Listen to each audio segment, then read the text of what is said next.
உனக்காக நான். ஒரு கணவனின் காதல் கதை. தன் மனைவியின் பிறந்த நாளுக்காக ஒரு கணவன் அவளுக்கு ஒரு காரை பரிசளித்தான். முதலில் காரின் சாவியையும், பின்னர் அவளது ஓட்டுநர் உரிமம் உட்பட தேவையான ஆவணங்கள் அடங்கிய ஒரு சிறு பையையும் அவளிடம் கொடுத்தான். பின் அவளிடம் குழந்தைகளைத் தான் பார்த்துக் கொள்வதாகவும், அவள் விரும்பினால் நீண்ட தூரம் காரை ஓட்டிச் சென்று வரலாம் என்றும் கூறினான். அவள் அவனுக்கு மகிழ்வுடன் நன்றி தெரிவித்துவிட்டு தன் புதிய காரை ஓட்டிச் சென்றாள்.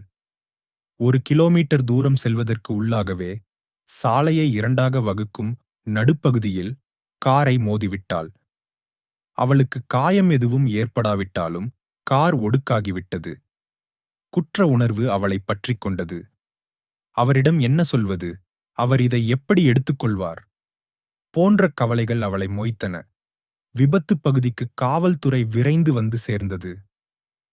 காவலர், நான் உங்கள் ஓட்டுநர் உரிமத்தை பார்க்கலாமா என்று கேட்டார்.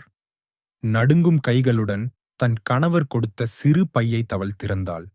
கண்களில் கண்ணீர் தாரை தாரையாக ஓடிக்கொண்டிருக்க ஓட்டுநர் உரிமத்தை அவள் எடுத்தாள். அதன் மீது அவளது கணவரின் கையெழுத்தில் ஒரு துண்டு காகிதம் ஒட்டப்பட்டிருந்தது. அதில், என் அன்பு மனைவியே, ஒருவேளை நீ ஏதாவது விபத்தில் சிக்கிக்கொள்ள நேர்ந்தால் இதை நினைவில் வைத்துக்கொள்.